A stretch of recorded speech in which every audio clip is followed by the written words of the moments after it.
Udah kelihatan layarnya, PowerPoint-nya? Ya, Bu, sudah.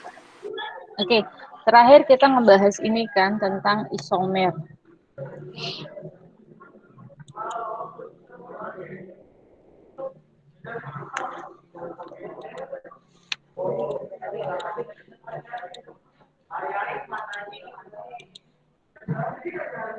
Nah ini, tapi saya tangguhkan karena penjelasannya cukup banyak, terutama untuk yang kelas 10. Jadi memang kita harus mulai bertahap dalam memperkenalkan kimia organik. Karena kimia organik itu untuk kelas 10 belum sama sekali belajar. Ya, kecuali yang kelas 11. Kelas 11 juga belajarnya baru di bab pertama awal kelas 11. Jadi mungkin agak lupa. Udah. Oke. Pertama kita belajar dulu kalau dalam SMA belajar kimia organik itu pertama kali itu dikenalkan dari hidrokarbon.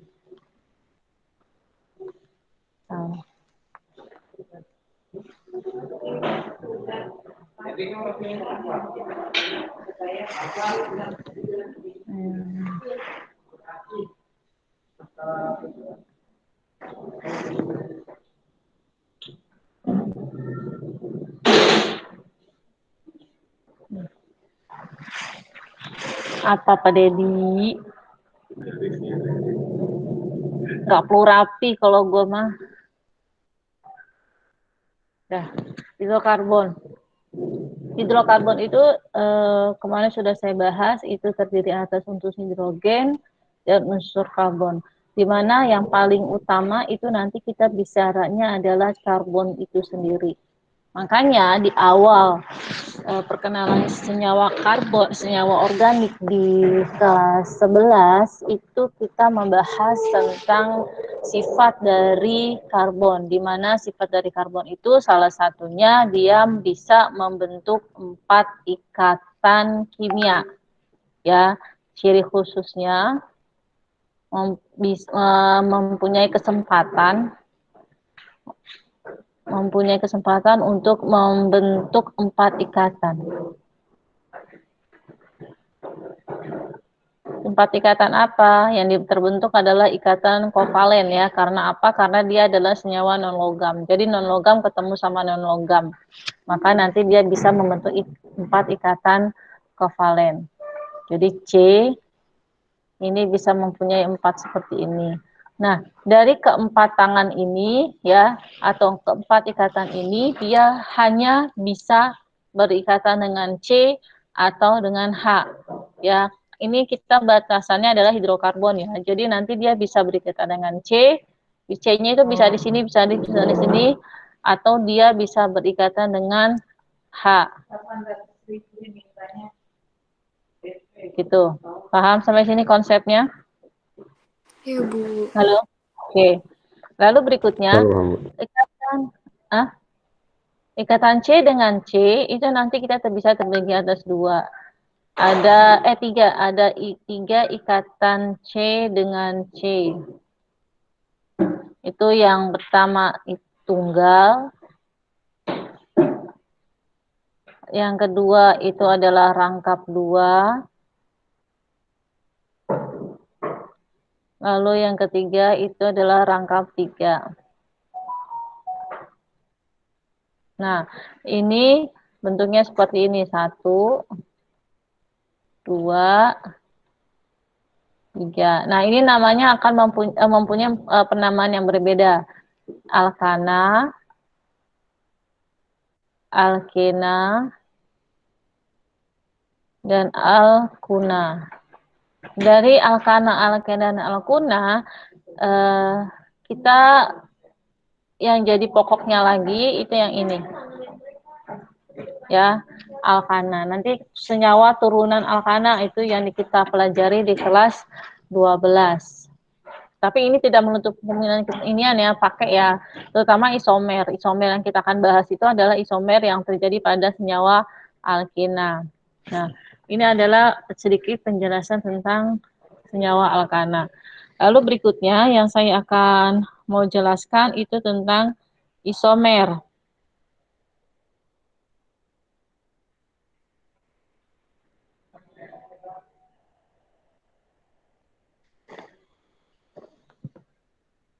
Ya.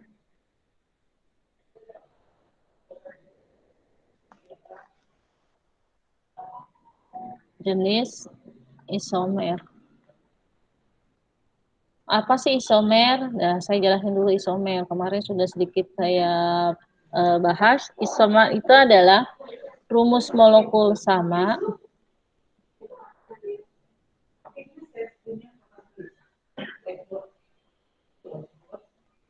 tapi rumus strukturnya beda.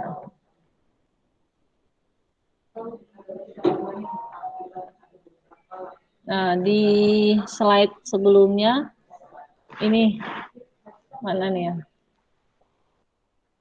Nih, saya udah bilang nih, isomer adalah rumus molekulnya sama, rumus strukturnya itu berbeda. Contohnya itu ketika di sini, ya kan? Ini jumlah C-nya ada 4, jumlah H-nya 10, baik di poin nomor 1 maupun di poin nomor 2. Ini rumus molekulnya. Tapi kalau kita lihat dari strukturalnya, ini adalah rantai lurus, ini adalah cabang. Ya, jadi Hanafa ini kalau lurus nggak ada belok-belokan, ya ini disebut juga rantai lurus. Kalau di sini tiba-tiba ada belokan, baik dia ke bawah atau dia ke atas, itu nanti kita sebut istilahnya adalah cabang. Jadi itu strukturnya yang menyebabkan dia berbeda. Karena nanti strukturnya beda, nanti namanya juga beda. Itu namanya adalah normal butana, ini 2 metil 2 metil propana, tapi kita tidak bahas itu ya. Yang kita prioritaskan di sini adalah penamaan senyawa isomer, karena kita bicara di sini adalah isomernya.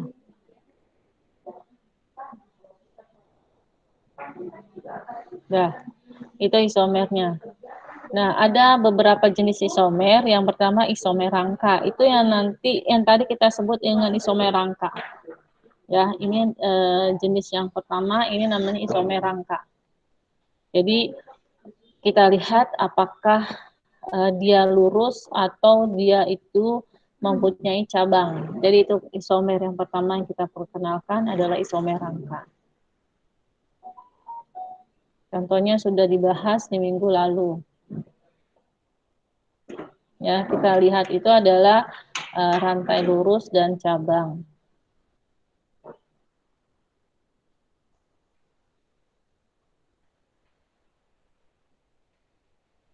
Lalu berikutnya isomer posisi.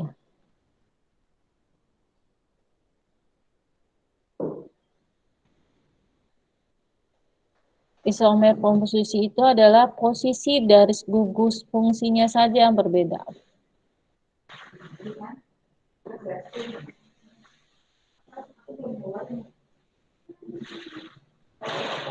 Nah, ini hanya berlaku pada alkena dan alkuna.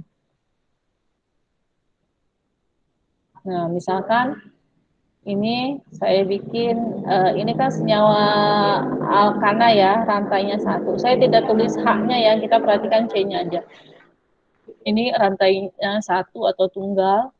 Kalau dia di sini, ini kan rangkap 2, ya, dia akan mengalami isomerisasi. Ini saya gini namanya isomer, artinya ini kan letak rangkapnya itu di posisinya di sini. Ini nanti saya tulis di sini. Nah, ini jumlah H-nya, ini kan tangan H dan tangan C ada 4. satu sudah berikatan dengan si C, yang C ini sudah berikatan dengan C. Ini kan yang kedua ada sebanyak satu, sisanya ada 3 berikatan dengan H. Lalu C yang ini satu ke kiri, terus 2 kali ke kanan, berarti kan sudah ada 3, sisanya 1 H. Satu berikatan dengan H. Terus ini juga demikian, yang sebelah kiri itu ada 2, sebelah kanan ada 1, maka isi ini H yang berikatan dengan H1. Lalu yang di sini C-nya berikatan dengan sebelah kirinya itu 1, masih ada 3 yang kosong. Gitu. Nah, ini juga demikian, 2, di sini dengan 2, ini 1, 2, 3, ini dengan 1, 1, 1, 2, ini 3. Ini jumlah C dan jumlah H-nya sama. Ya, hanya aja yang berbeda itu adalah letak rangkapnya. Ini disebut dengan isomer posisi. Jadi rangkapnya itu berbeda. Lalu yang berikutnya itu ada yang kita kenal dengan isomer gugus fungsi. Nah, isomer gugus fungsi memang akan lebih diperjelas lagi ketika kamu bahasanya di senyawa organik kelas 12. Ini saya sudah bahas sedikit. Nah, ini adalah isomer posisi nih. Ya, alkohol mempunyai kesamaan rumus molekul dengan alkana, dan alkohol dengan eter atau alkanol dengan alkoksi alkana, alkanal dengan alkanon, asam alkanoat dengan alkil alkanoat. Nah, ini dia mempunyai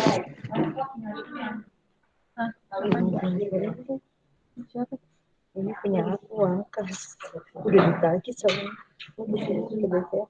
pakai biaya enggak apa-apa biayanya berapa biasa kemarin ya dikirimin aja. Kirimin ya ntar bilangnya uang ininya Faza ya uang kasnya Faza. Oh ya. Mesinnya ada 2 faza loh, faza Savila sama faza Hanafa. Ini ada 3 fazanya. Ya udah kita kirim dulu. Iya tadi. Tadi aku ngambil uang dulu. Tadi ada Yuki. Yuki kan punya M-Banking BCA, lupa ya. Tadi ada Yuki. Iya, nggak ada. Iya, lupa. Aku peduli lagi. Udah ya. Oke, tadi mana ya? Oh ya, ini senyawa turunan. Ini namanya senyawa isomer gugus fungsi. Ini kelas 12. Oke. Lalu yang kita bahas sekarang itu yang isomer berikutnya. Ini yang kita sudah bahas ya sebelumnya. Berikutnya itu adalah isomer geometri.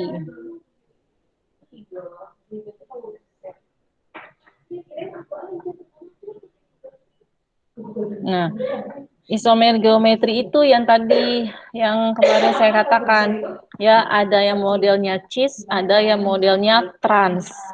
Ya, kalau cis dan trans itu, cis dan trans itu lebih terlihat pada dia, ya Kak, di CH3-nya. Kalau letak CH3-nya ini dia berada dalam satu sisi, itu namanya cis.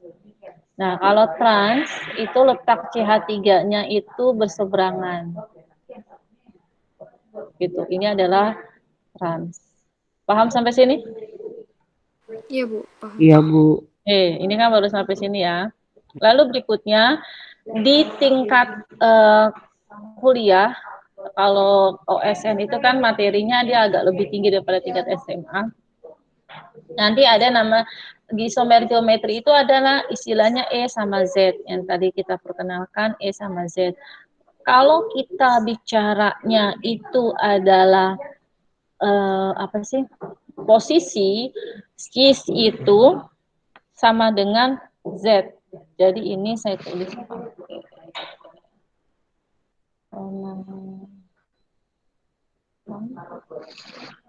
ini adalah Z.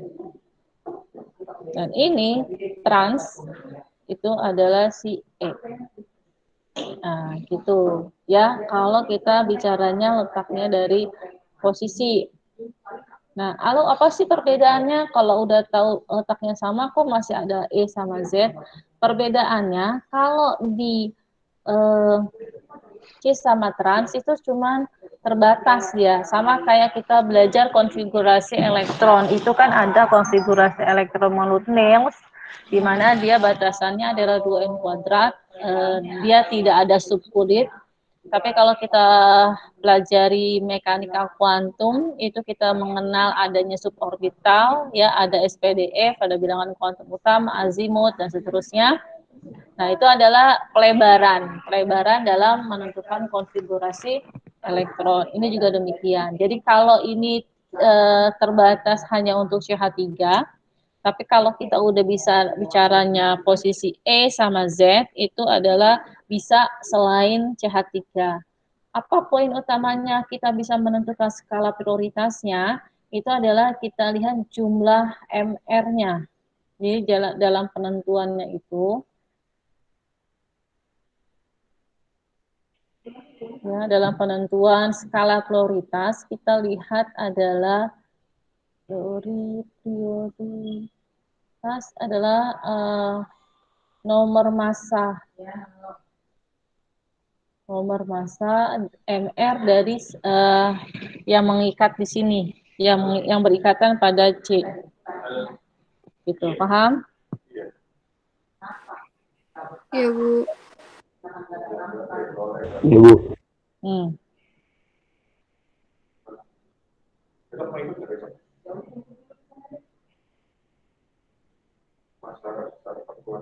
Oke, tunggu dulu.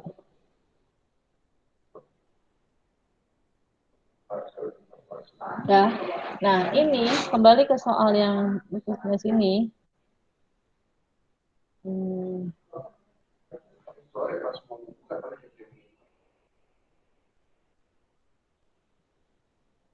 Ini, ya, ini adalah titik fokus kita. Ya, titik fokus kita, posisinya di sini. Ini kan saya bilang kalau sudah penulisannya pakai geometri itu nulisnya C-nya itu tidak terlihat, terus dia itu posisinya kayak gini, nggak lurus. Kayak ini kan modelnya kalau buku SMA nih mulainya gini nih, nulisnya lurus semua. Kalau buku kelas 11 itu kamu lihatnya biasanya dibuat secara lurus, tapi kalau secara geometri yang pakai Gmol, Avogadro dan seterusnya, aplikasi isinya organik, itu dia penulisannya seperti ini. Nah, ini sebagai kita lihat titiknya. Nah, kita menentukan, ini berarti kan si gini ya, saya buat miring, itu ke sini, terus dia ke sini, ada OH, kan gitu ya? Ya enggak? Halo? Ya, Bu. Nah, ini kan posisinya kan dia di sini. Nah, C itu kan mempunyai 4 tangan kan, berarti dia kalau C yang saya tunjuk ini, ya, yang saya tunjuk ini, dia mempunyai 4 tangan, 1, 2, 3, dia sudah mengikat 3. Nah, sisanya tinggal 1 kan, masih ada 1, nanti dia akan berikatan dengan H. Kalau dalam struktur sinyal organik, H itu terkadang tidak terlihat, karena di sini pun C-nya tidak terlihat. Nah, berarti di sini adalah C. Terus posisinya kan di sini ada nih, bilang di sini. Ya kan? Udah jadi ke sini dan ini dan gini kan. Nah, ini ini adalah satu kesatuan, gitu ya. Berarti kan masih ada satu lagi yang belum kan. Nah, ini akan dia berkaitan dengan si H. Gitu. Ya. Nah, kalau kamu perhatikan, dia berarti letaknya kan letak ini. Berseberangan. Letaknya dia berseberangan. Ini saya bikin kayak gini.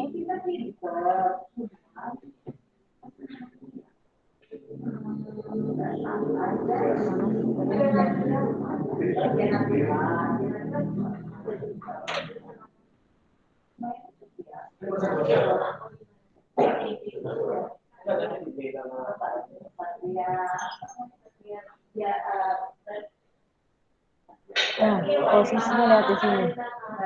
Ya. Nah, ini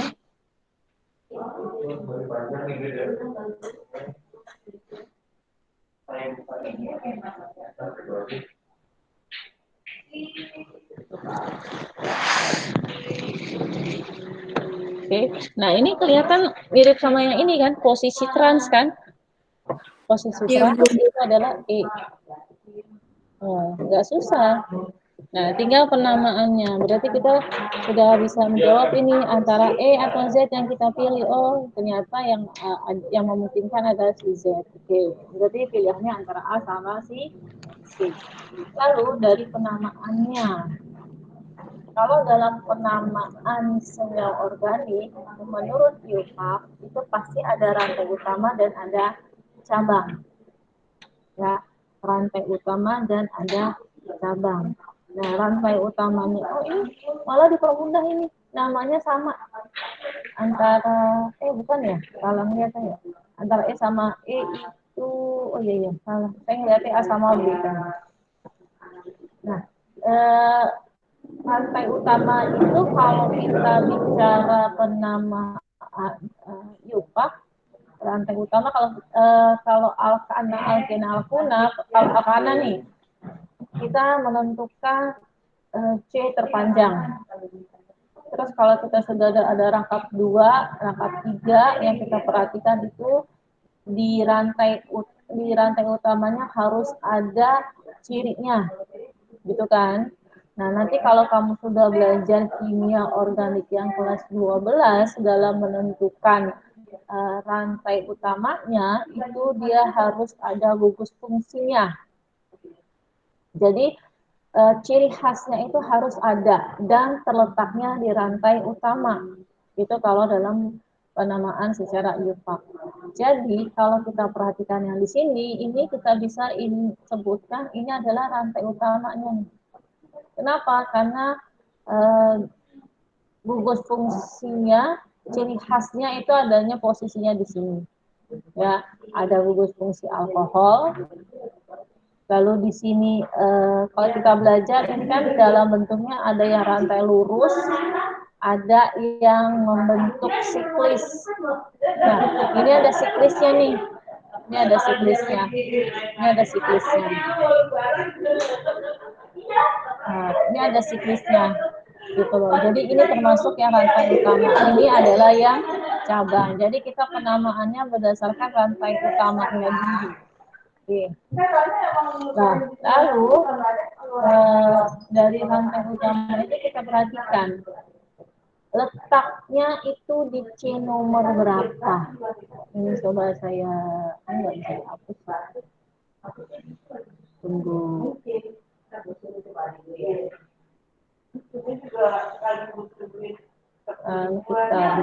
kayak gini ya. Biasanya di kelas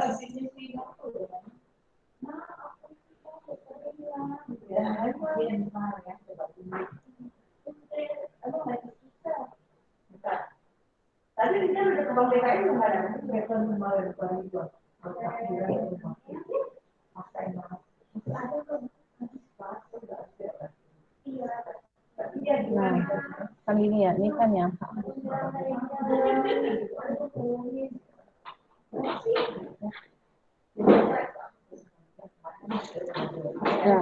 ini kan ini saya bikin lurus nih. Karena konsep di SMA kelas 11 kamu dibikinnya lurus. Ini kan bikinnya lurus. Lalu di sini ada gugus fungsinya ya. Kayak misalnya alkena, penamaan alkena itu rangkapnya itu harus di C nomor paling rendah. Gitu kan? Misalkan gini.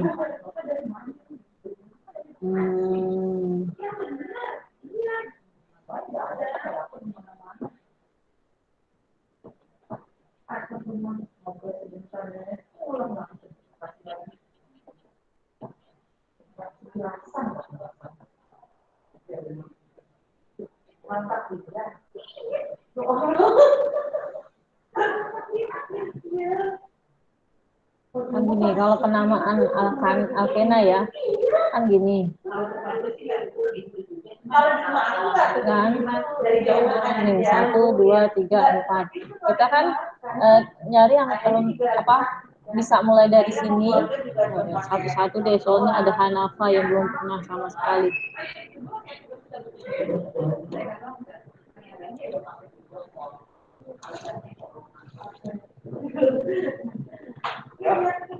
Nah, ini kalau penamaan alkana kan ya.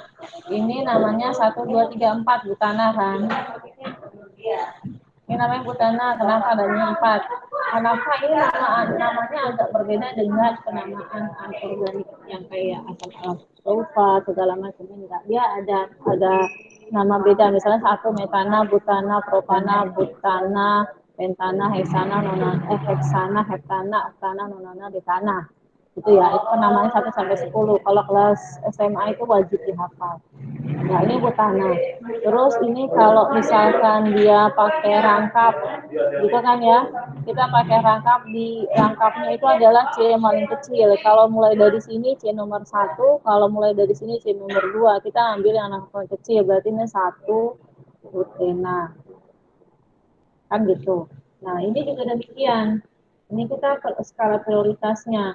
Kalau kita bicara skala prioritasnya, ini kita utamakan si OH, karena gugus fungsi di sini adalah gugus fungsi OH, berarti dia merupakan alkohol. Ini gugus fungsi dari alkohol atau alkanol. Nah, ini di C mana? Di C nomor 1. Ya, kalau kita bicara gugus fungsi. Berarti itu di C nomor 1. Maka di sini, nih, 1 alkohol artinya berarti di C nomor 1 itu ada alkohol. Paham sampai situ? OL itu berarti alkohol ya, Bu? Iya, ol.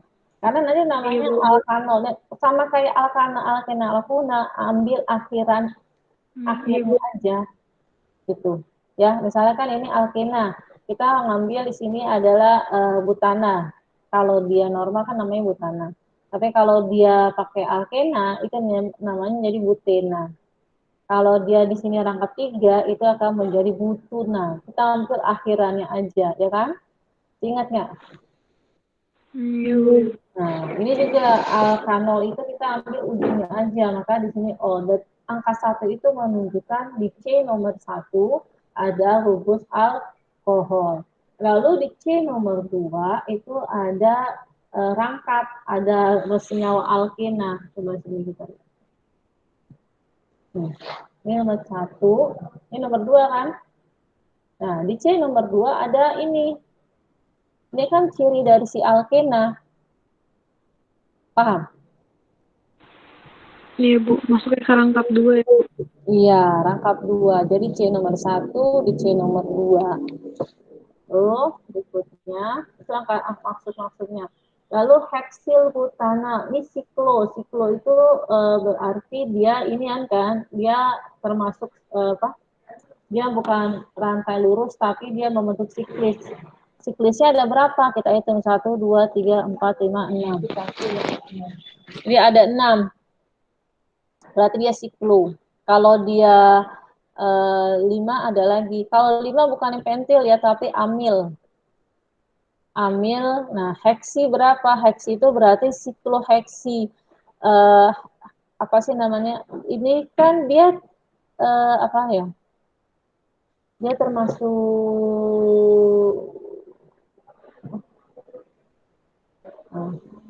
dia termasuk ini ya nih. Ini cabang. Saya cabang itu saya kasih warna apa? Ini sini cabang nih. Ini cabang, ini cabang, ini cabang. Kan gugus utamanya ini. Yang jadi rantai utama itu adalah rantai karbon. Ini kan bukan rantai karbon, jadi ini cabang. Jadi cabang pertama itu bentuknya adalah alkohol, cabang yang kedua itu adalah dia dalam bentuk siklo, ada lingkaran, lalu heksana, karena tadi ada 6, 1, 2, 3, 4, 5, 6. Karena dia penamaan cabang itu tambahin ya, kayak misalnya C1 jadi metil, C2 tuh jadi etil, propil, butil kan gitu ya. Maka disebut dengan heksil. Sikloheksil. Itu adalah cabangnya. Di sini sikloheksil but itu apa? Butena. Ini kan ada 4 nih.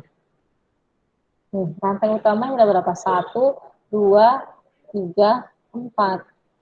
Kan kalau yang ini ada 4 itu butana. Kalau ada ena itu berarti butena. 1, 2, 3, 4. Paham? Ada yang mau ditanyakan nggak? Bu, saya masih kadang tuh suka kekecoh gitu, Bu. Suka apa, lupa-lupa inget. Itu kalau kita tahu kita pakai rangkap 2, rangkap 3, gimana Bu tadi, Bu? Lupa inget, Bu. Rangkap 2, Suka rangkap kekecoh. 3. Ya, Ya, itu kita kan lihat ini aja cirinya. apa? Oke. Kan dia mempunyai ciri.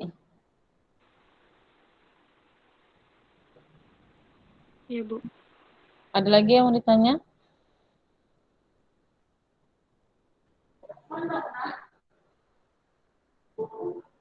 Ada lagi? Dipahami dulu. Faza Hanafa yang kelas 10 diberi kesempatan belajar kimia terlebih dahulu. Ini kan materinya materi kelas 11. Masih ada bingung sih, Bu. Ada bingung ya? Nanti saya lihat lagi deh, Bu. Saya pelajarin lagi. Oke. Karena ini seperti yang saya katakan, ini kita terakhir ya, karena informasi yang terbaru dari KSN ini waktu pelaksanaan lombanya itu diundur. Jadi itu dia diundur sampai bulan sampai bulan awal Juni. Terus sedangkan kita udah ngambil start itu berdasarkan yang informasi awal, yaitu di bulan April gitu. Jadinya kita ngambil awalnya itu di sini. Jadi nanti kita nggak ada bimbingan lagi apa tetap ada, Bu? Tunggu informasi dari Bu Ira, berapa masih sekali lagi atau gimana? Iya, Bu, ya, Bu.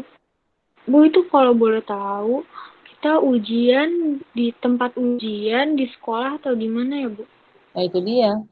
Itu dia. Informasinya masih belum jelas karena semua wakil kesiswaan tuh masih pada bertanya-tanya. Jadi memang ya kita fokusnya untuk pembinaan aja dulu. Iya, Bu. Konsepnya seperti apa, semua sekolah juga belum tahu. Iya, Bu. Oke. Makasih, Bu. Ya, nantinya soal nanti kita pelajari dulu. Lanjut, kalau tidak ada pertanyaan. Tadi udah tahu ya jawabannya ini adalah yang E.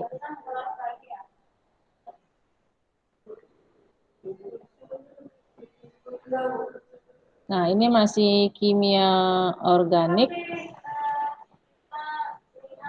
Kimia organik di sini adalah urutan keasaman. Ya, jadi gini. Kalau kita belajar senyawa ion, kita mengenal reaksinya itu berdasarkan pertukaran pasangan ion antara ion positif dengan ion negatif, terutama senyawa asam basah ya. Nanti reaksi kimia itu kan ada banyak jenisnya. Agak banyak karena tergantung senyawanya itu seperti apa. Misalkan senyawa karbon, senyawa logam karbonat itu kalau dia direaksikan dengan senyawa asam, misalnya itu adalah kalsium, misalnya nih, ini adalah kalsium karbonat, itu dia direaksikan senyawa asam klorida. Nah, dia nanti pasangannya bukan ini, bukan bentuknya CaCl2, lalu bukan ini yang dibentuk, gitu kan? Tapi nanti ini yang terbentuk adalah air sama CO2, gitu. Jadi memang ada ciri khas tertentu untuk reaksi kimia. Tapi utamanya adalah pertukaran ion. Jadi kan Ca itu Ca2+, ini menjadi CO3 2-, ini kan H+. sama Cl. Ya mayoritas sih modelnya seperti ini. Yang positif, yang tadinya positif ini akan tukar pasangan ke sini, gitu. Yang tadinya negatif itu akan tukar pasangan ke sini, gitu ya. Nah, tapi ternyata dia itu bisa berubah menjadi air dengan gas karbon dioksida. Itu memang ada spesifiknya, itu lebih ada beberapa lah. Nah, kalau dalam senyawa reaksi pada senyawa organik dia hampir sama, tapi di sini kenapa artinya positif apa sih? Ca2+ itu artinya apa sih? Ada yang tahu? Ini kan dasar banget.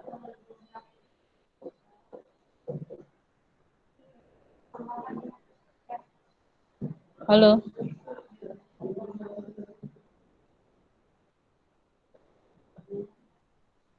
Halo.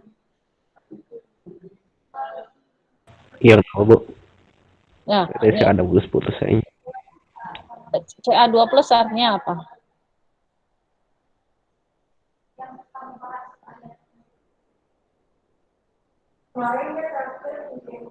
Halo. Ca2+ apa artinya? Kan ini pembentukan ion kan? Waktu ikatan kimia kelas 10 pun sudah diajari oleh saya. Kenapa dia membentuk Ca2+? Lepas. Iya, karena dia melepas. Gitu. 2-min karena dia menarik. Gitu konsepnya. Begitu juga dengan konsep ini. Kita bicaranya adalah senyawa turunan asam asetat. Ini ada kata-kata asam. Ya, ini sini ada kata-kata asam. Berarti nanti kita perhatikan, apa sih asam asetat? Asam asetat itu suatu senyawa kimia yang rumus strukturnya itu langsung iris semua aja yang iris O.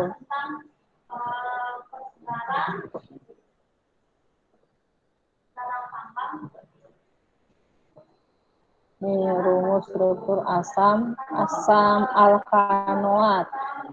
Kalau nama iopaknya itu kalau bahasa trivialnya namanya asam karboksilat. Nah, si asam asetat itu adalah salah satu senyawa bagian dari asam karboksilat. Dia rumusnya R itu adalah si alkil, C, O, OH. Makanya kalau kita bicaranya asam asetat, ini adalah CH3COOH. Gitu. Ya, ini R-nya itu adalah si alkilnya CH3. Alkil itu berarti dia bisa berubah, kebetulan ini jumlah C-nya 1, makanya asetat. Kalau C-nya 2, C-nya 3 itu akan berbeda. Ya, kita perhatikan ini aja nih. Nah, ini berarti ini gugus fungsinya. Gugus fungsinya yang saya kotakin. Ini gugus fungsinya. Nah, sekarang kita fokusnya adalah senyawa yang di sini. Berarti asam itu kan dari sini. Ini asamnya berasal dari sini. Oke. Kita ini O itu golongan 6 kan? Berarti kalau saya bikin elektronnya ini 1, terus ikatan sama ini 1, ya kan? Halo, sampai sini paham? Iya, Bu. Oke, ini 1 ada 6 kan? Berarti kurang 2 lagi. Ini memang tidak diperlihatkan. Nah, 1, 2, 3, 4, 5, 6. Oksigen golongan 6.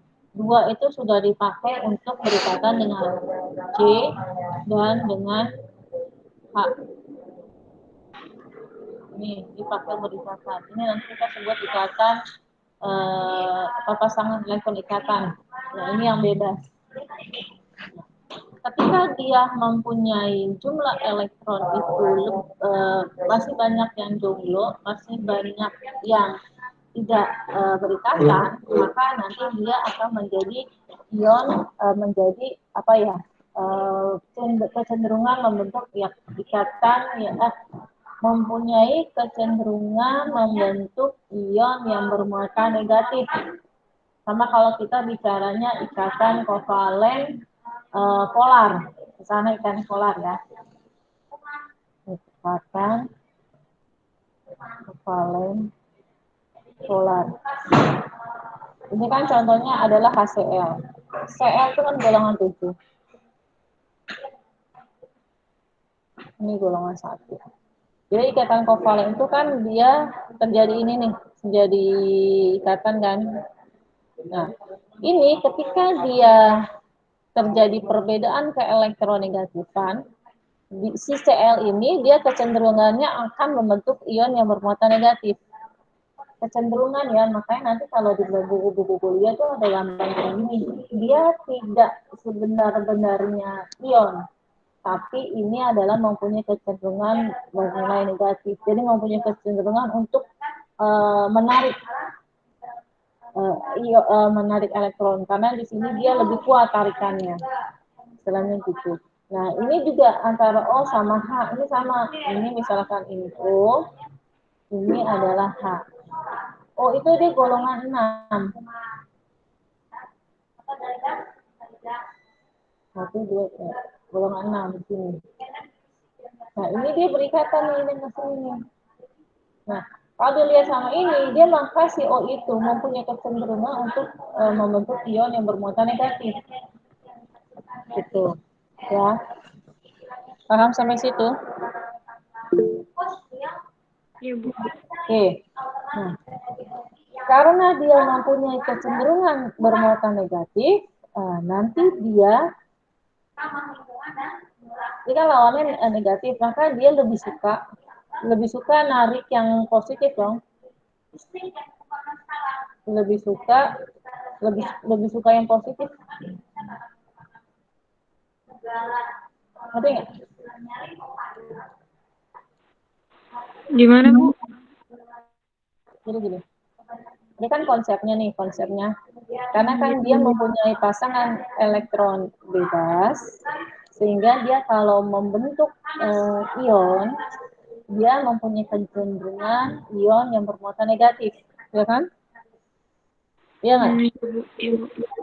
Nah, dia mempunyai kecenderungan membentuk ion yang bermuatan negatif.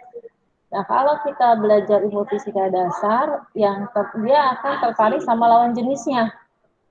Lawan jenisnya itu adalah ion yang bermuatan positif, gitu kan ya? Iya, Bu. Iya, Bu. Udah paham fasa, dua-dua fasa. Halo? Iya, Bu. Coba paham, Bu. Paham nggak fasa apa? Insya Allah paham, Bu. Oke. Nah, ini ada kalau di konsep ikatan ion itu kan sudah jelas ion negatif itu akan tertarik dengan ion positif. Kalau di sini di konsep senyawa organik kan kita tidak bicara ion, karena memang tidak ada ion kan, tapi kecenderungan membentuk ion positif, kecenderungan untuk membentuk ion negatif. Kecenderungan ya, karena dia bukan benar-benar gitu kan, bukan real. Nah, istilahnya itu nanti dirubah sama dia, istilah di organik itu akan dirubah. Nah, ini kalau di dunia organik itu nanti ada istilah nukleofil, ada istilah elektrofil.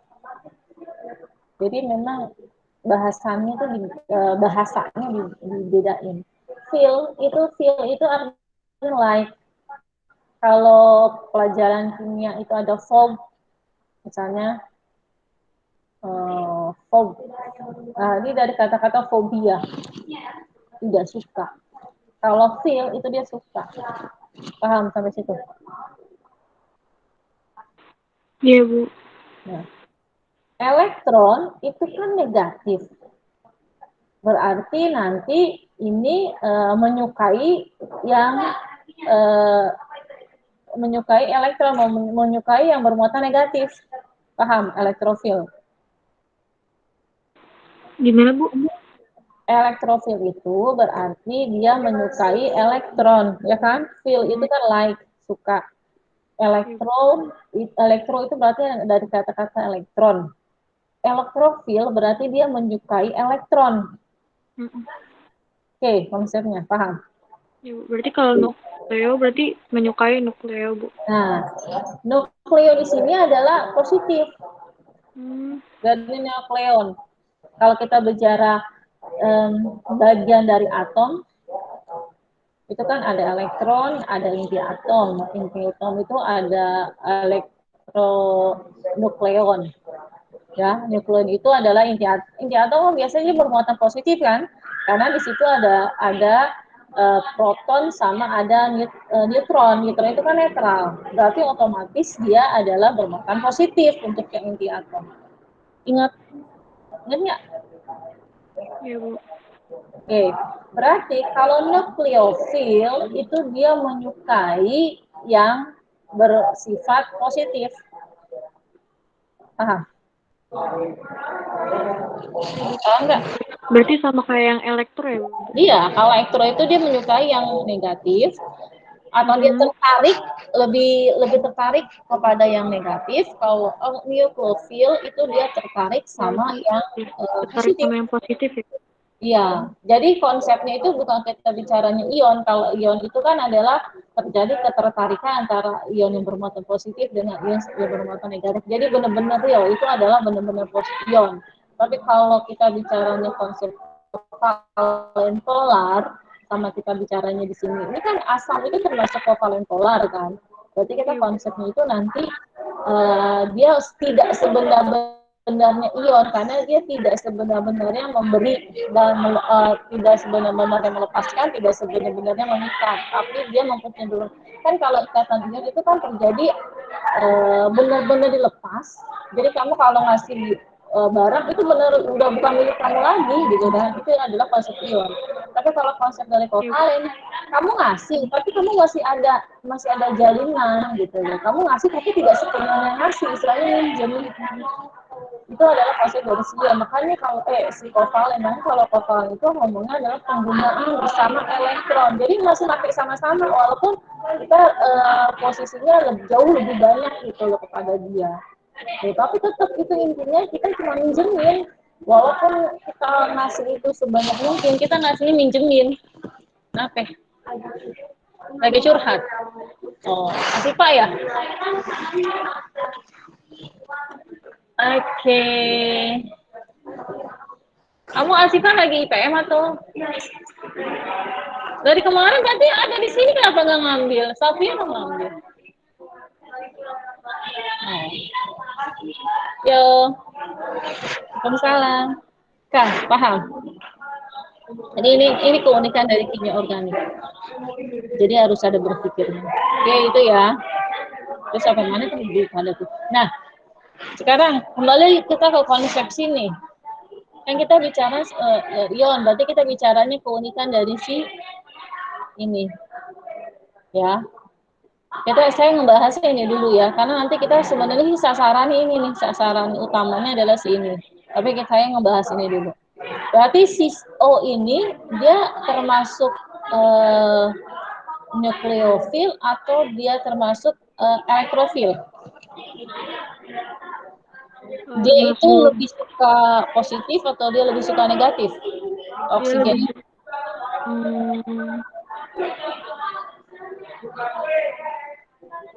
Dia lebih suka positif ya, Bu? Iya, betul. Karena hari ini kan. Nih. Jadi dia nanti lebih kecenderungan menarik pasangannya, yaitu yang bermuatan positif. Karena dia mempunyai jumlah elektron, masih ada elektron-elektron yang tidak berpasangan. Gitu. Paham? Iya, Bu. Nah, oke, itu bicaranya di sini.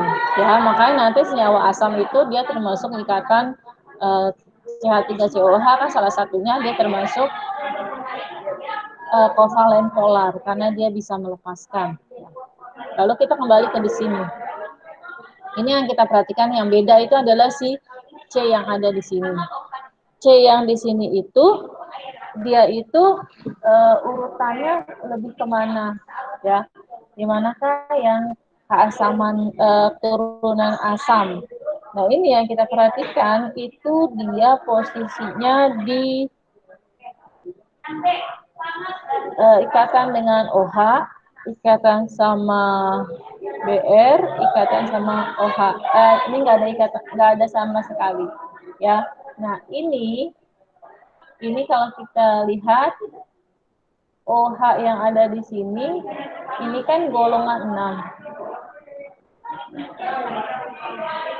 Nah, 1 dan untuk sini 1, 2, 3, 4, 5, 6 posisinya di sini. Ini BR itu adalah golongan 7. Berarti dia elektronnya lebih banyak kan gitu ya? Iya, Bu. Nah, berarti dia daya tarik yang antara BR sama INO lebih kuatan mana? Kuatan BR ya, Bu? Iya, karena dia pasangan elektron bebasnya jauh lebih banyak, sehingga dia mempunyai kemampuan untuk menariknya jauh lebih tinggi. Kuat. Jadi kalau ditanya manakah urutan keasaman, nah berarti kita ambil nomor 2, karena dia elektron bebasnya paling banyak.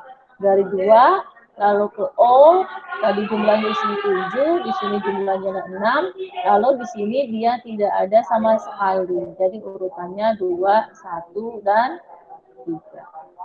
Bu, kalau bisa ketemu soal kayak gini, itu kita bisa langsung lihat dari ininya, Bu, apa yang OH, BR-nya itu dia golongan berapa, terus elektronnya ada berapa gitu. Iya, kita kalau kimia organik itu kayak gitu. Jadi kita perhatikan dia itu jumlah elektronnya berapa gitu. Kayak misalkan gini, ini kan jumlah elektronnya oksigen tuh ada 6. Iya, Bu.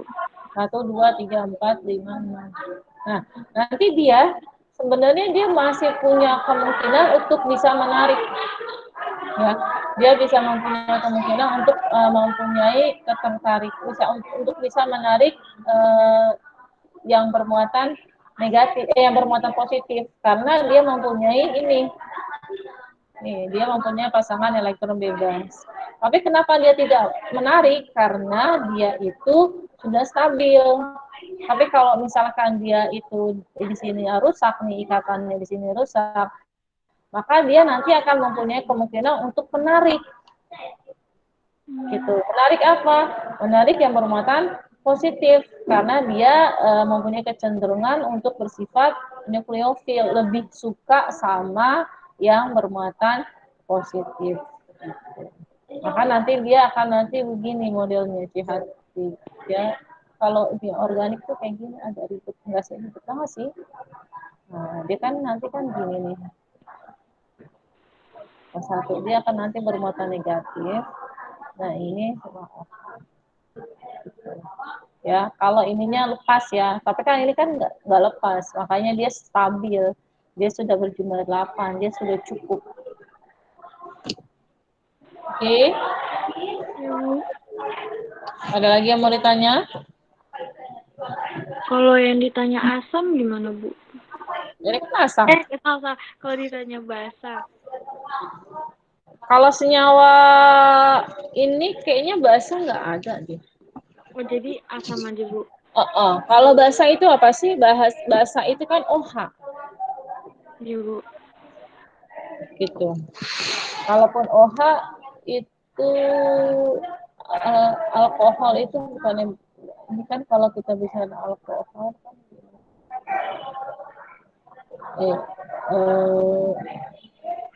ini alkohol, nggak ada senyawa basah di ini.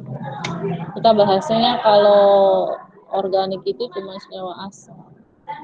Oke, Bu.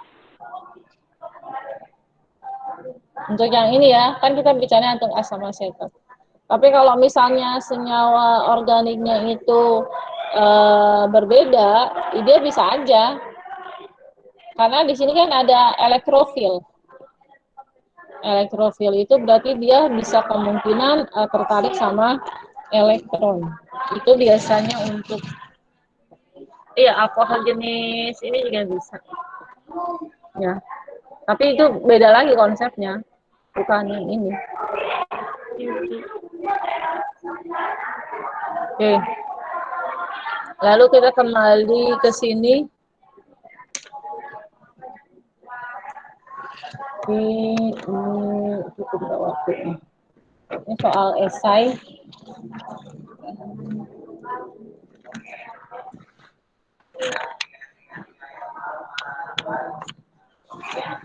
Kalium karbonat dan kalsium nitrat, keduanya itu ikatannya adalah ikatan padatan putih anhidrat. Dia larut dalam air. Jika dia dicampurkan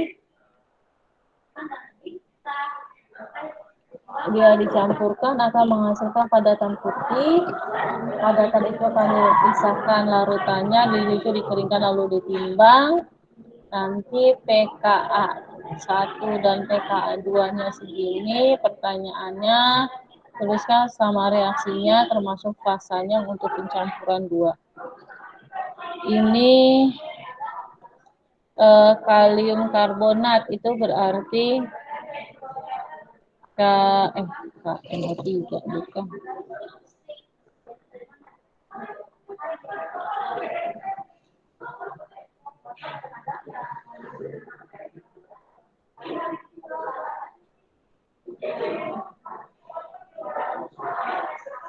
Kedua CO3.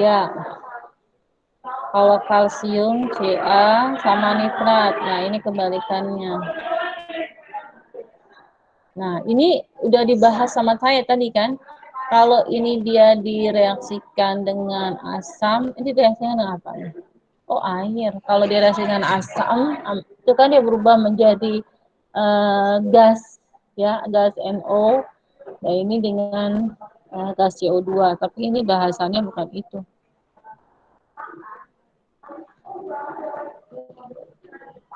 Gitu. Halo. Iya, Bu.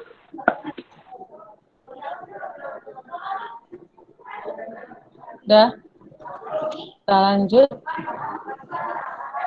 Ini saya ajarin apa enggak ya? Atau kita prioritaskan yang esainya aja, yang PG-nya aja ya? Ini ada banyak. Tuh, banyak banget.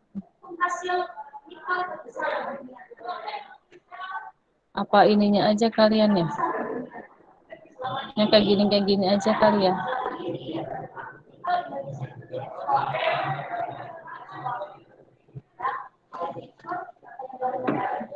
Kayak gini aja deh yang apa? Yang ada kunci jawabannya. Maksudnya nanti kalau dapat soal KSN kan kalau ada kunci jawabannya itu membantu kamu. Iya, Bu. Jadi yang ini aja deh kita prioritaskan. Kalau memang ada tambahan lagi, kan saya tergantung ke sekolah juga nih. Misalnya kan sekolah masih kurang, kita tambahkan lagi. Mungkin kita bahas soal yang bentuknya esai.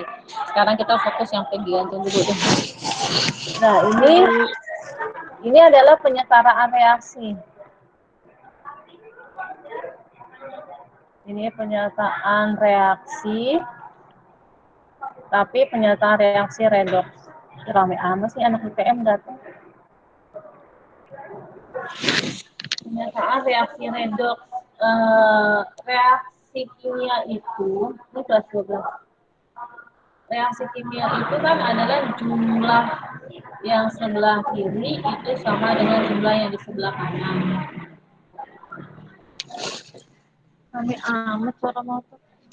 Jumlah kiri sama dengan jumlah sebelah kanan. Kalau ada reaksi redoks, selain jumlah kiri dan jumlah sebelah kanan itu harus sama, muatannya juga harus sama kalau reaksi redoks. Nah, di sini nanti kamu kalau lihat redoks kita lihat dia suasana asam atau suasana basa. Ini adalah suasana basa. Bu, suaranya kecil. Apa? Suaranya kecil, Bu. Suaranya kecilan. Kalau Tadi kenceng agak kecil. Udah, Bu, udah. Udah, sekarang udah enggak? Udah enggak. Oke, jelas? Jelas, Bu. Oke. Ini ada penyentaraan tuh ada dua. Ada apa sih namanya PBO, penurunan bilangan oksidasi, ada yang setengah reaksi.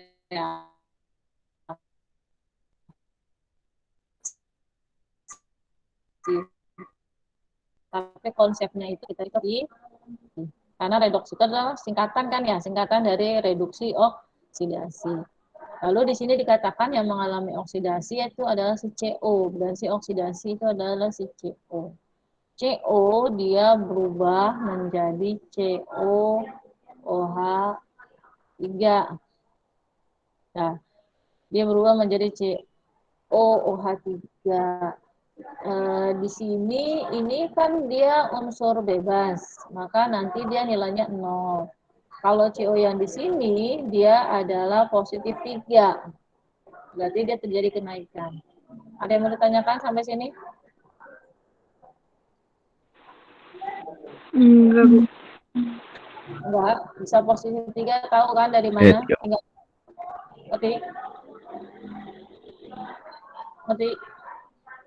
Udah, kalau enggak. Nah, terus berikutnya. Oke. Berikutnya kita setarain. Setarain ini kan ada OH. Masa di sini nggak ada OH? Kan yang namanya setara itu kiri sama kanan harus sama. Nah, lalu kamu lihat di sini. Di sini dalam suasana basah. Di sini dulu. Saya sini dulu. Ini lalu berikutnya berarti NaOH itu adalah ini kan mengalami reduksi. Berarti NaOCl itu akan mengalami reaksi ini. Oke. Ya. NaOCl sama NaCl itu dia akan berubah. Di sini ada O-nya. Nah, karena dia ada O-nya itu kita tambahkan H2O.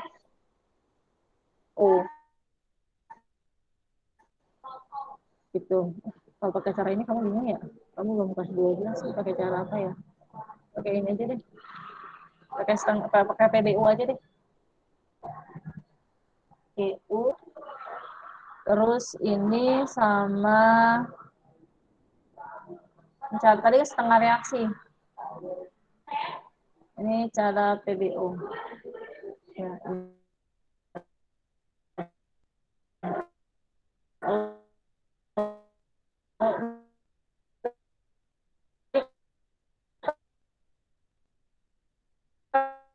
kalau setengah reaksi itu oksidasi reduksinya itu dong.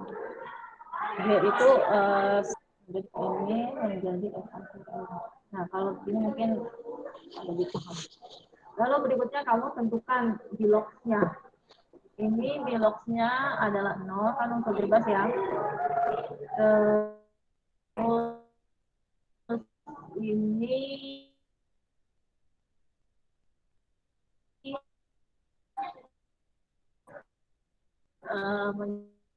menjadi positif 3 tadi kita sudah bahas. Lalu berikutnya ini NaOCl dia akan berubah ya. Ini dia menjadi K. Agak bingung juga saya. Kamu lebih cenderungannya kepada apa ini ya? Oh, ini ya positif. Kamu kecenderungannya pakai yang setengah reaksi atau PBO ya? Halo? Kamu kecenderungannya pakai yang mana? Pakai yang ini aja, Bu. Hah?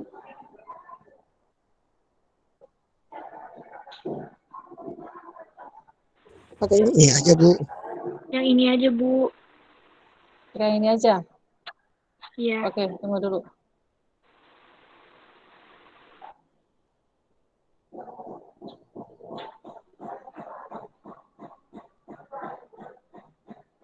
Lalu ini kamu tentukan satu persatu ininya berapa. berarti dia -1. Ini +1. Lalu di sini itu adalah +1, ya kan? H itu. Lalu di sini itu adalah -2. Oke.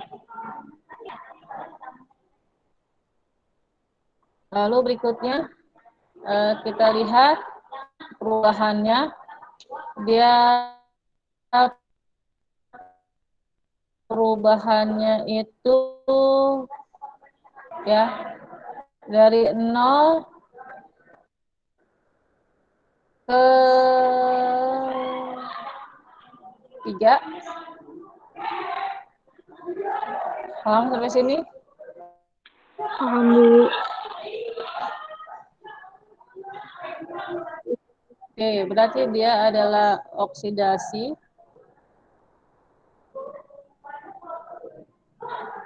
Lalu berikutnya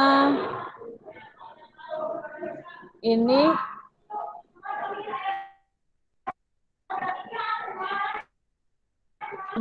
berubah.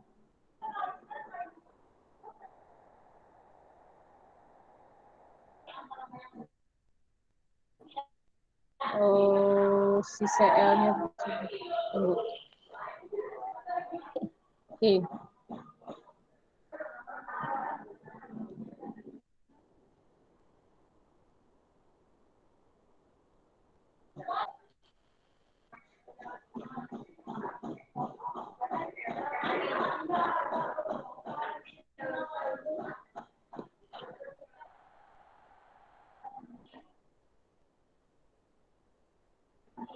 Tunggu, kok saya lagi ini. Tunggu, saya ngurusin dulu, ada WA yang masuk.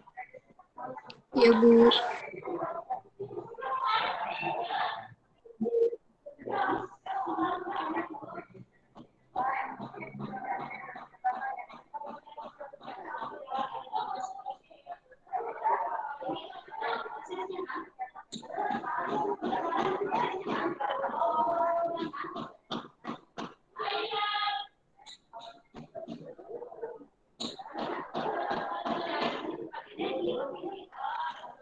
Tunggu. Ada aja.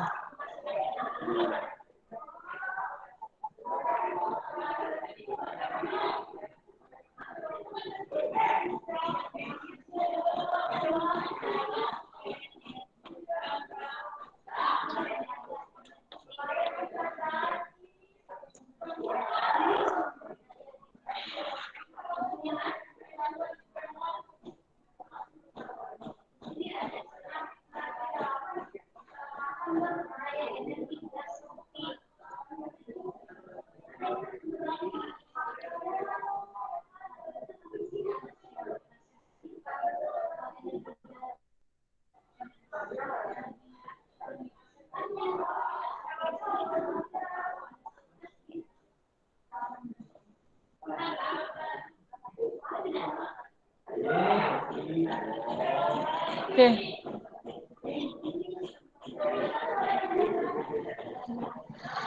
Lalu di sini ini kan dia sudah oksidasi, maka dia menjadi reduksi, ya, dia menjadi reduksi, itu berarti berkurang. Lalu berikutnya setelah itu kita perhatikan jumlahnya berapa. Jumlah CO itu ada 1, di sini jumlah CO juga ada 1, berarti tidak perlu. Di sini CO-nya 1, di sini CO-nya 1. Jadi pertama kali kalau dalam menentukan CO, pertama tentukan kilo setiap unsur. Lalu kita perhatikan interaksi kenaikannya siapa, yang naik, siapa yang turun. Terus yang kedua, jumlah yang naik dan turunnya itu jumlah unsur yang mengalami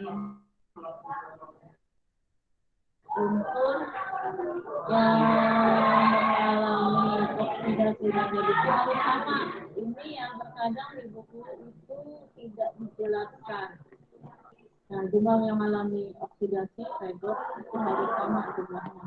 Ini kan kebetulan semuanya jumlahnya sama dari lalu berikutnya yang ketiga, kita terapkan ini berapa yang positifnya. Di sini yang positifnya ini berapa di sini? Ya. Oh, ini disetarakan CONHCl PO3 ini dia akan menjadi oksigen 6OH min, terus ini ditambahkan ini jadi ada berapa elektron, ada 6 elektron di sini. Kalau ada 6OH 6 elektron, maka di sini juga ada Na-nya ada berapa di sini? Na-nya Na-nya ada 3 karena Cl-nya di sini ada 3 Cl-nya. Kalau Cl-nya ada 3, ini juga ada 3. Lalu berikutnya di sini itu kalau di sini ada OH, maka di sini ada H2O. Lalu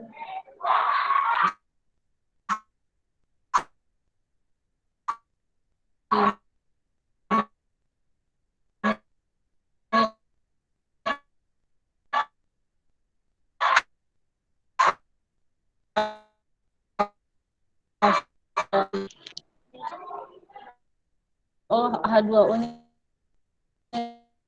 di sini.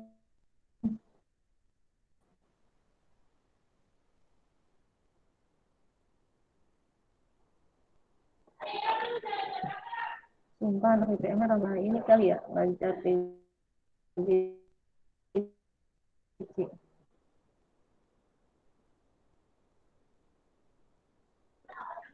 Jadi ada suara bisik. Nah ini H2O ini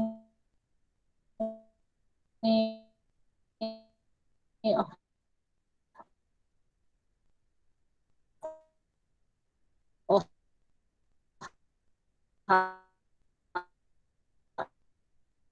ini di sini. Astagfirullahaladzim.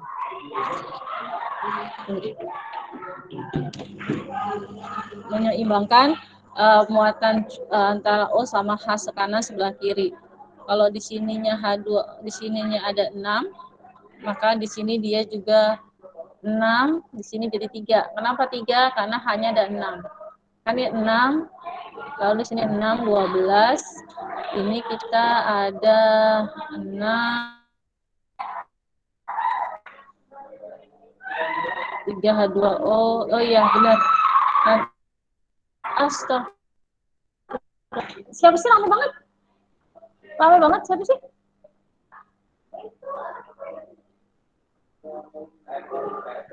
Ih. Gila, lama banget. Tunggu. Ya, Bu. Anak gue. Siapa sih? Lama banget.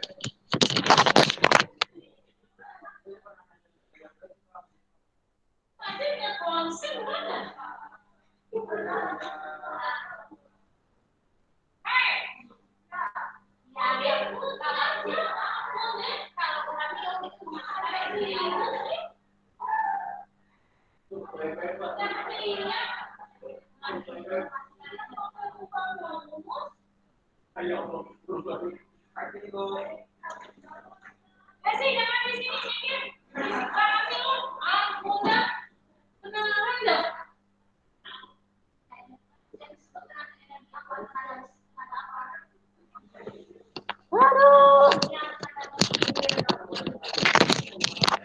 Ampun dah, ribet banget.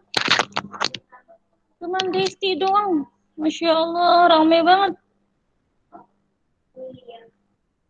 Udah, dari ulang yuk. Pakai Ya, saksi. Bu. Bunda. Itu bawel banget si Desti. Pakai setengah reaksi aja kayak orang ini yang lang-linglung kalau fisik begitu. Mana sih? Udah nggak biasa ribut soalnya kan PJJ. Ribut teriak-teriak. Pakai setengah reaksi dulu.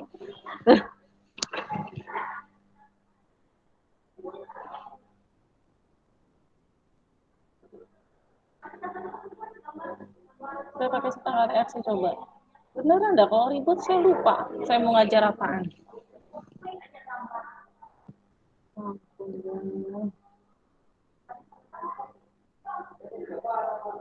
Ini lagi saya coba pakai.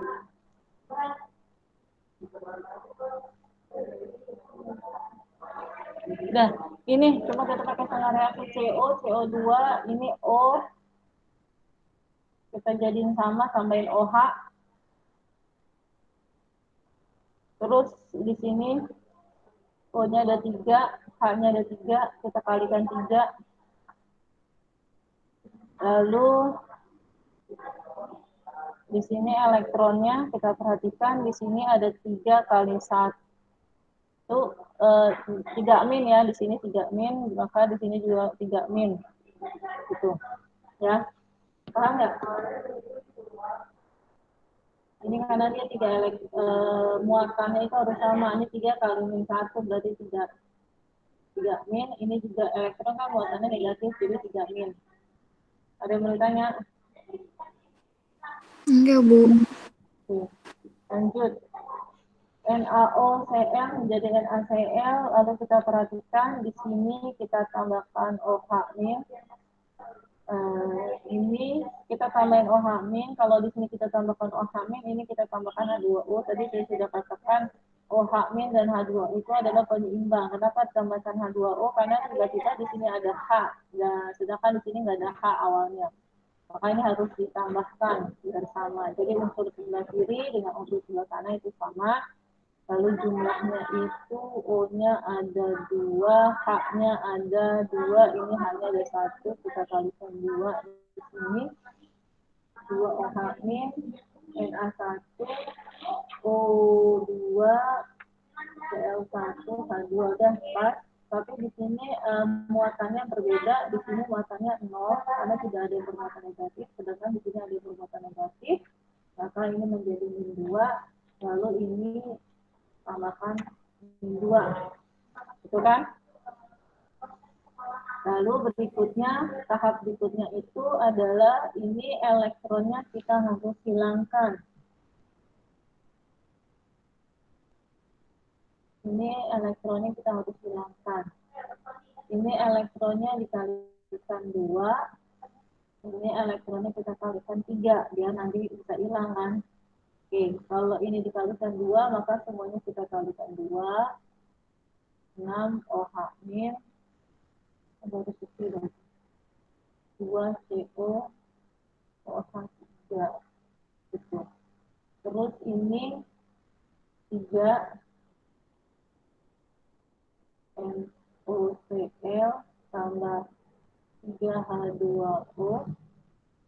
Ini kan juga kita kalikan 3. Ini 3 NaCl tambah 6 OH-, gitu. Ya. Ternyata setelah O-nya itu elektronnya kita hilangkan, ini juga ada yang bernilai sama, letaknya beda, kita coret, maka nanti endingnya 3 NaOCl tambah 3 H2O, 2 CO, OH 3 tambah 3 HCl.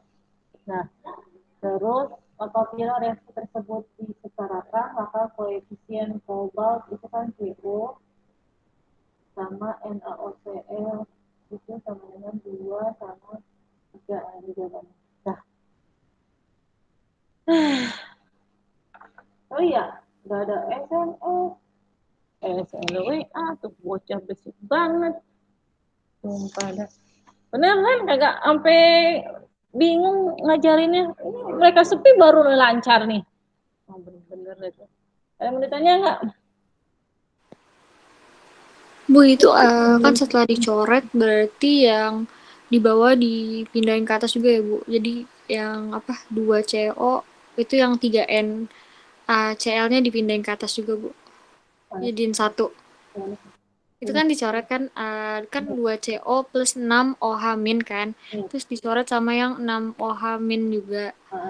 Terus jadinya jadi 2CO plus yang di bawah ya Bu, yang 3NOCl plus 3H2O.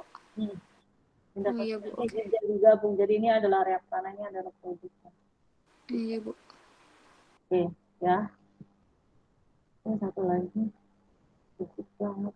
Ya, kalau begini ini pelajaran kelas 10 ini udah hanya konsentrasi yang massa dibutuhkan 500, konsentrasinya jadi pakai molaritas sama dengan massa per ml. Jadi OSN itu tidak melulu susah, tapi ini termasuk gampang. Ini rumusan yang sudah sering dilakukan. Masanya yang ditanyakan, MR-nya itu tidak ada. MR-nya itu CA itu 40. CL itu 35,5 kali 2 berarti 71. 100 kan 71 ya, 40. 111 ya. Ini kali 1000 per volumenya itu adalah 500.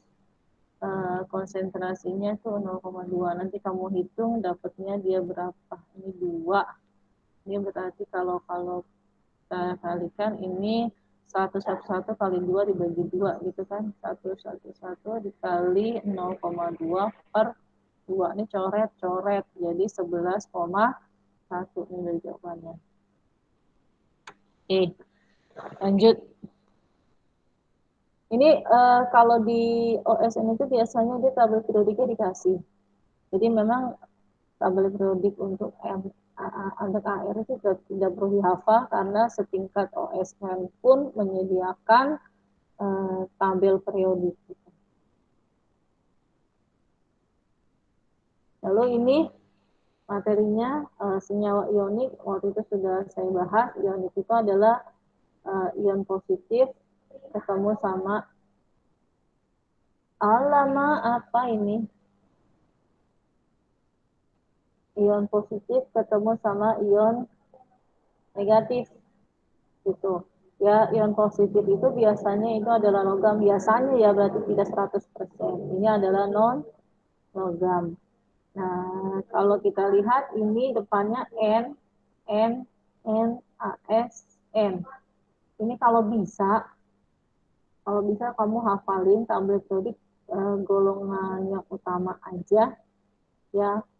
Ini N itu dia termasuk golongan 5. Ini golongan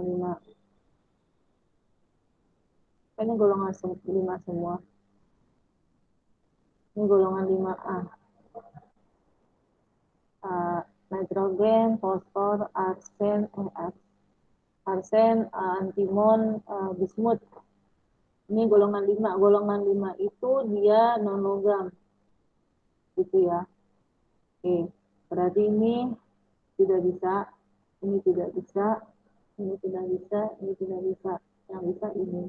Kenapa ini juga termasuk? Nah, ini NH4Cl yang jadi pokoknya. Jadi kalau ini kan terdiri atas yang saya coret-coret ini dia termasuk senyawa biner. Senyawa biner itu dia terdiri atas dua unsur.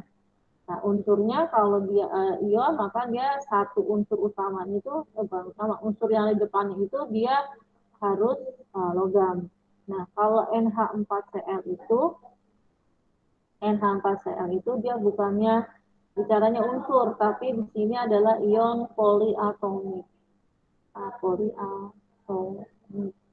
Ya, ion poliatomik. Nah, dia ada kata-kata ion. Maka dia pasti membentuk senyawa ion. Lalu di sini berikutnya baru kita perhatikan Na itu golongan 1, ini golongan 1. Berarti senyawa ionik itu adalah jawabannya yang B. Paham? Ya, Bu. Oke.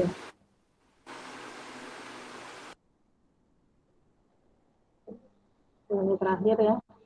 Ini asal dapat direaksi. Bu. Nah, Boleh nggak ke yang slide sebelumnya lagi, Bu? Saya pengen screenshot gitu Bu, buat nanti pelajarin lagi. Nah, kan nanti kan ada video nih. Nah, kenapa Bu? Kan ada video, kan ibu rekam. Oke. Apa-apa. Ya, udah. Udah Bu. Terima kasih. Nah, ini juga pelajaran kelas 10. Asam sulfat itu dapat dibuat dengan mereaksikan 400 gram SO2, oksigen, H2O dengan reaksi sebagai berikut ini. Nanti kita bikin reaksinya dulu. Jadi kalau penelitian kimia itu kan reaksinya kita tulis, lalu tahap berikutnya kita setarain. H2O2 ini S-nya 1, O-nya 5, pas ini udah setara ya. Kita lihat dulu. H2S. O-nya berapa nih? 1, 2, 5 ya? Oh, sebelah sini 5 ya? 2 tambah 2, 4, tambah 1, 5. Di sini 4. Berarti kita belum sama ini. Belum setara ya. Lupa saya. Ada kata-kata belum setara. Kita kalikan 2. Kalau ini kita kalikan 2. Ini menjadi 2 H-nya. S-nya menjadi 2. O-nya jadi 8. 4. 5, 6, 7, 8. Pas ya, berarti kiri sama kanan sudah setara. Pertama, kita menyetarakan reaksi, lalu yang kedua kita cari mol reaktannya. Ini mol reaktannya itu kita cari semuanya. Berarti kan rumus molnya itu kita cari massa per mR ya. Ini 400 massa dibagi mR. Makanya 400 mR-nya itu S itu 32, O itu 16, H itu sama dengan 1. Berarti 16, 32 tambah 32, 64 ya. Nah, oksigennya itu tadi masanya adalah 175 dibagi 16, 32, lalu di sini 16, 18 itu 125 dibagi 6, 18. Oke. Nah, lalu kita dapati hasilnya itu adalah 6,25 terus 5,5 atau kita pakai ininya aja. Jangan dibulatin, ini kan 5,5 kalau kita bulatkan 5,469, lalu berikutnya 6,94. Ini kan awal. Nah, ini kita bilangnya adalah mula-mula. Kalau dalam perhitungan kimia di reaktannya ini di sebelah kirinya itu diketahui molnya lebih dari 1, itu pakai reaksi pembatas. Nah, reaksi pembatas itu adalah kita cari mol yang paling kecil dalam kondisi 1 koefisien. Jadi kita cari dulu, ini kan SO2. SO2 itu 6,25, tapi dia sini ada tulisan 2, koefisiennya 2. Nah, ini kita cari yang paling kecil dalam posisi dia 1 koefisien. Berarti berapa? 6 bagi 2, 3, 25 bagi 2, 125. Oke, terus berikutnya oksigen. Oksigen itu adalah, oksigen cuma 1 ya, di sini berarti tidak perlu kita buat dalam 1 koefisien karena dia sudah membentuk 1 koefisien. Lalu berikutnya itu adalah air. Air itu adalah 6,94, 2 koefisien juga. Kita cari dalam 1 koefisien, berarti ini berapa di 3, 9, 2, 8 ya. 14, 22, 7 per 1 koefisien. Ya. Paham sampai sini? Itu dikecilin ya, Bu? Enggak, kita harus dalam 1 koefisien. Bukan dikecilin. Konsepnya kalau reaksi pembatas itu dia harus dalam bentuk satu koefisien. Jadi kita kalau harus memilih, kita harus memilih dengan kondisi barang yang sama. Kita tidak boleh memilih. Itu nanti kan pembatas, kita batasi, kita pilih. Kita kalau milih itu kondisinya harus sama. Jadi kan kondisi awalnya kan ada yang 2 koefisien, ada yang 1 koefisien, ya kan? Berarti itu kondisinya itu tidak sama. Ketika kita harus memilih, kita buat kondisinya dengan yang sama, yaitu koefisiennya kita jadikan satu semua. Setelah semuanya sudah dalam bentuk satu koefisien, baru kita pilih yang paling kecil.